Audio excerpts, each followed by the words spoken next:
Welcome back to Movies TV Mad. Of course, you can follow me on Twitter at Movies TV Mad. And welcome to today's edition of Cinema Today. The MCU has had a great 2021. Wow, Spider-Man No Way Home. It looks like everyone's forgetting about the other MCU content this year. I think away from Spider-Man No Way Home, and I'm going to tell you why I'm not really including that with the rest of the MCU later on, I think the best thing I've seen is WandaVision. WandaVision really worked for me. I'm going to be honest about it. It started off as this kind of weird offshoot, parody of a sitcom, and then it became like an Avengers movie in a way. The tone changed, and I liked that. And I thought Wanda was so great, and I just thought the whole thing was great. The story, it really worked for me. Falcon and the Winter Soldier just didn't work for me because we went back to the virtue signalling and the blatant commentary. Now, when I grew up in the 80s and 90s, we had commentary, but it was done very softly. Sometimes you didn't even notice it. I've spoken about Family Guy and The Simpsons. Basically, those lead characters are about toxic masculinity, but no one knows about it. No one's noticed it. We're laughing at ourselves, basically, but it's fun, right? And it's actually good to laugh at yourself as well. So that's the way you do it if you want to talk about toxic masculinity, which I don't, because I don't think it's the hugest problem in the world today. Look at what we're living in the middle of right now. But anyway, so I think WandaVision is the best thing we saw. Oh, and What If? What If is great. I must say, not all of What If, by the way. The Doctor Strange one was fucking awesome. I think the first one was pretty awesome as well. Then it got a bit middling and boring, but yeah, What If was a great concept, wasn't it? And it was really to introduce people and educate people to the multiverse. But then you look at, as I say, Falcon and the Winter Soldier. I thought it was just so bland and ordinary. And I'm sorry, Anthony Mackie, you're no Captain America. I know your character is Captain America in the comics, but you've even as Falcon, my friend, you've never had that gravitas, that that screen presence that, other actors have got. You know Chris Evans, and you're certainly no Denzel Washington either. Not many people are. I'm just saying, I don't know why you were even cast. You just don't interest me in the slightest, that Anthony, and you do give it a lot of that in the real world, but ultimately, my friend, and sometimes you make me laugh in the real world when I hear you speak, but at the end of the day, you don't have it, and you never have, whatever character you've played. And Loki, look, I love Loki. I think it's a little bit controversial to kind of make him into this all of a sudden good guy thing, but okay, it was an okay show. I liked it was okay, but you could tell they were dragging it out and wasting time, because the Disney Plus MCU stuff is just there to waste time and get you to subscribe, to their streaming service. That's what it's all there. And the latest one, I'm not that enamored with again, and I've never really been enamored with that character either. Black Widow, very ordinary, very mediocre. Some of the even the effects weren't very. I thought that was it seemed to me to be a really cheap and rushed movie. It had some interesting elements. For me, Black Widow wasn't a very good movie. I think Eternals, bless Chloe, she tried her best, but she had Feige, doing his virtue signalling in the middle of what she was trying to do, and it simply didn't work. But I do like Chloe, and I think she's a great director. I'd love her to direct Wonder Woman instead of Patty Jenkins as well. So for me, and how can we forget Shang-Chi? Shang-Chi is the best of the rest, and we're not talking about Spider-Man No Way Home. I'm not including that. And we're going to talk about that because we're going to talk about Sony and how there's a difference between Sony, Disney and Marvel Studios. So Shang-Chi actually is the best of the rest. I found it very entertaining. I found it okay. But when it did the MCU gags and went away from the relationship and the complicated dynamic with the father, that's when it wasn't very good. But there was a good movie hiding in Shang-Chi, but it was certainly more entertaining than the rest. But I will say WandaVision was my favourite, best of the rest this year. So let's talk about Spider-Man No Way Home and its popularity and how it's covering up a terrible bland year for Phase 4. And it's being nicknamed Phase 4 for a reason. The reason Spider-Man No Way Home is so good and it's making so much money, and the Marvel and Disney stans don't want to admit this, is because of Sony. Here's the thing. We know who owns Sony. We know about their politics. We know how they run their country, right? And I'm not going to sit here and say I agree with their ethics or their lack of ethics, but entertainment should never be about that, right? Sony don't pretend to be these virtue signalling fakes, right? We are what we are. Here's the movies. Sony make movies to entertain. Let me give you a great example. You've got Venom and Venom 2. People have criticised those movies, saying they're very thin, there's not much in them. But can you tell me that Venom and Venom 2, Let There Be Carnage, are not entertaining? When Venom and Eddie are on screen together and they're talking, do you not laugh? Do you not love them? That is the point. It's entertaining. It works. Do you get it? That's the point of the Venom movies. That's all they're meant to be. Morbius, I'm sure, will be great, right? We are getting a Sony Spider-Man cinematic extended universe. What do you think you're going to be more excited about in 5 years' time? I can promise you it's the Sony Spider-Man extended, connected universe rather than the MCU. Because as I say, when you look at this year in the MCU, it's problematic. Now next year we've got Doctor Strange and the Multiverse of Madness, which looks awesome. They've gone back to do reshoots to add even more cameos. This is the MCU, that's how they think. It works, they make the most money, everyone stands them, we get it. They're the most popular franchise, the most popular thing in cinema and entertainment right now. Can't argue with that. So that seems exciting, but what else have we got next year? Is there anything else apart from that you're excited about? Can you put your hand on your heart, and are you saying that you're looking forward to Natalie Portman having powers? And the messaging that's going to be happening in Taika Waititi's kind of movie. Taika Waititi's one of these accidental hero types. He did a half decent Thor 3. I only liked Thor Ragnarok because the Hulk was in it, I'll be honest, and that's it. I don't think it's a particularly great movie, but everyone, and as soon as that movie did so well, he was getting movie upon movie, and now he's lauded. He's literally a failed actor who became a successful director. He's even doing a Star Wars movie. That's nuts. If it were me, if I was a head of Lucasfilm or Disney, there's no way I would let Taika Waititi anywhere near a huge franchise like Star Wars. But fuck it, right? Because they've literally given up on the theatrical kind of system with Star Wars. Star Wars was born in cinema. We're getting more Disney Plus stuff than cinematic events. The Taika Waititi movie. We're getting Kevin Feige's written and produced movie. That's it. And that's a long way away. And plus, we were supposed to be getting Patty Jenkins' Rogue Squadron, and thank fuck they canned it. Because, Patty, I'm not going to say anything else. If you're a DC fan and you've seen Wonder Woman 84, you know what I'm talking about. They gave her Rogue Squadron before they saw Wonder Woman 84. And as soon as they saw Wonder Woman 84, they were looking for an out. And finally, they took it and they got it. So Sony is very different to Disney and Marvel Studios. And you can see Marvel and Disney falling apart at the seams now. So you can see their movies. They weren't all that this year apart from Spider-Man No Way Home.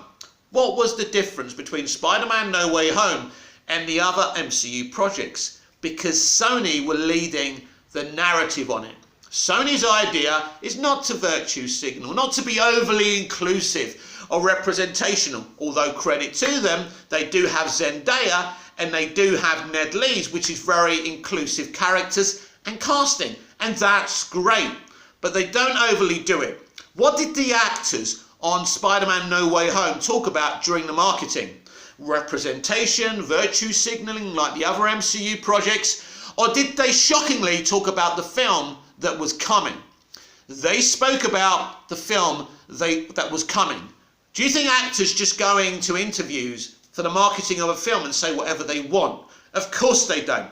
The studio writes the scripts and tells them what to say. That's the difference, my friends. And all of a sudden, you can see Sony getting a handle on their own Marvel characters, which they're never going to let Marvel Studios and Disney have 100% rights over. Kevin Feige's told us that Marvel Studios are able to do one more. This is his exact wording, because people are talking about trilogies. One more MCU movie. And it's been my prediction all along that we're going to get a Tom Holland movie, we're going to get an Andrew Garfield movie, and we're going to get a Tobey Maguire movie. That's how I think this is going to work out.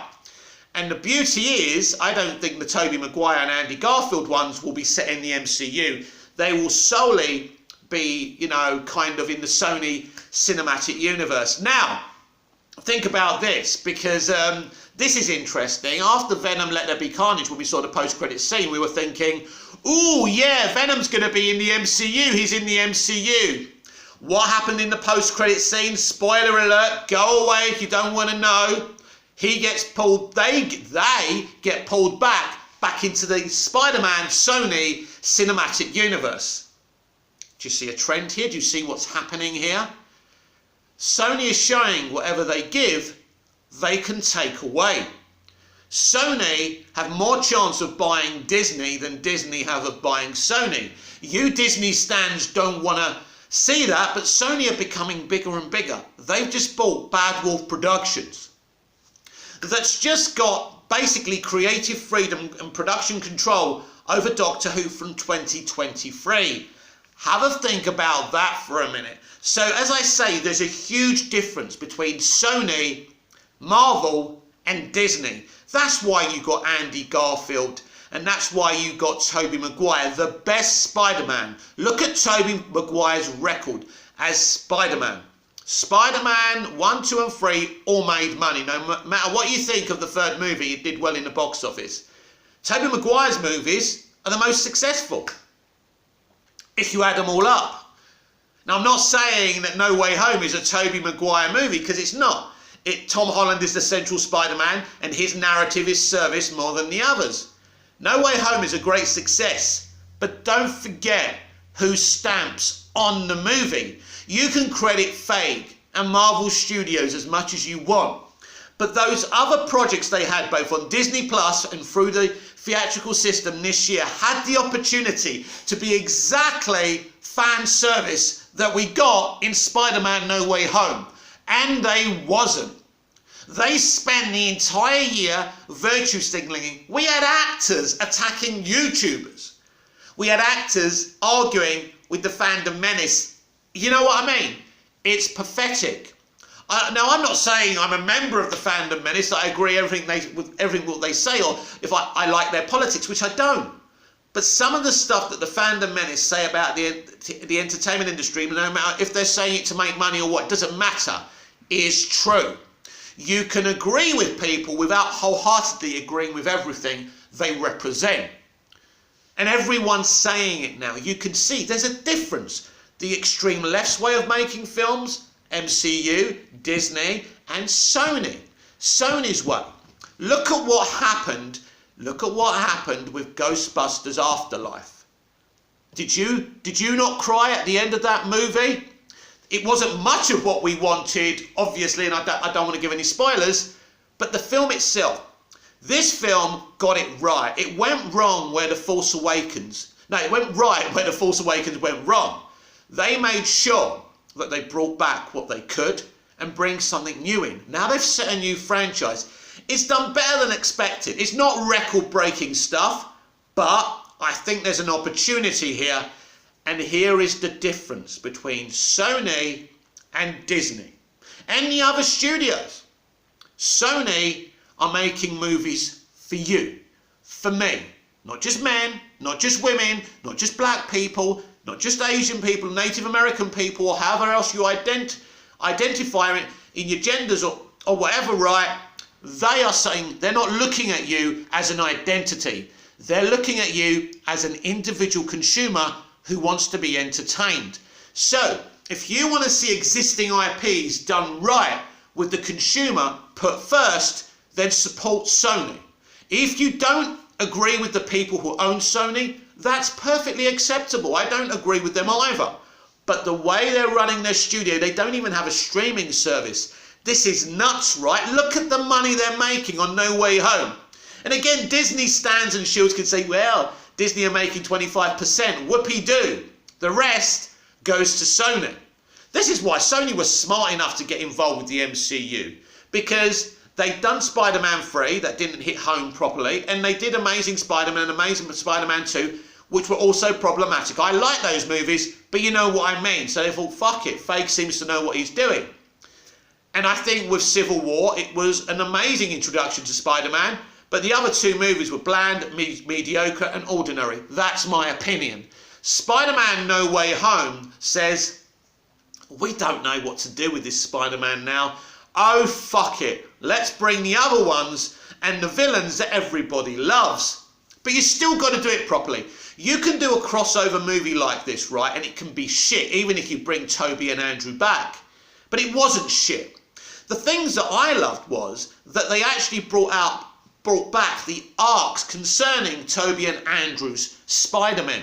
Did you cry, spoiler alert, when Doc Ock and Toby Spidey are talking again, asking each other how they are? Hello, my boy. It was fucking beautiful. Andy saving MJ. That rings back to the arc of him losing the woman that he loved. So the film's brilliant, and everyone's absolutely correct in standing it and loving it. This is where it is. I can kind of show you a comparison, like The Last Jedi compared to Spider-Man No Way Home. If you want someone like Rian Johnson to make a movie, you don't put him in to a pre-existing trilogy that you've already set up.